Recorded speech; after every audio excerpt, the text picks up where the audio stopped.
বাংলাদেশে এখন একটি বিশৃঙ্খল পরিস্থিতি চলছে।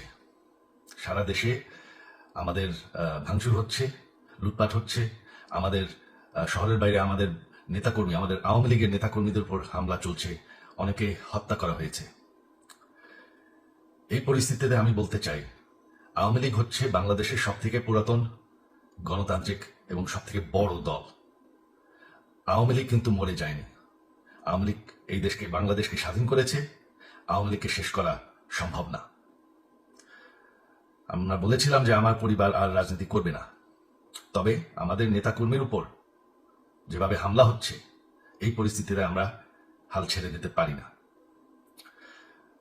বাংলাদেশে যদি গণতন্ত্র, নতুন বাংলাদেশ গড়ে তুলতে হয়, আওয়ামী লীগ ছাড়া সম্ভব না। আওয়ামী লীগ হচ্ছে সব থেকে বড় দল। আওয়ামী লীগ কোথাও যাবে না, আওয়ামী লীগ শেষ হয়ে যাবে না, আওয়ামী লীগকে শেষ করা সম্ভব না। আওয়ামী লীগের নেতাকর্মীদের আমি সবাইকে আহ্বান জানাচ্ছি যে আপনারা সাহস নিয়ে দাঁড়ান, আপনারা একা না, আমরা আছি। বঙ্গবন্ধুর পরিবার কোথাও যায়নি, আমরা আপনাদের সাথে আছি। দেশকে, আমাদের নেতাকর্মীদেরকে, আওয়ামী লীগকে রক্ষা করার জন্য যা প্রয়োজন আমরা করতে প্রস্তুত। এই বক্তব্য শুনে আবারও মনে হচ্ছে প্রধানমন্ত্রী বা তার ছেলে জয় নির্বাচন করবেন। আসলে কি তাদের নির্বাচন করা ঠিক হবে বা তারা আসবেন, তা নিয়ে কোনো স্পষ্টভাবে জানায়নি জয়। তবে আপনারা যে সাক্ষাৎকারটা দেখছেন, এটার নেক্সট পার্ট প্লে করা হচ্ছে এখন।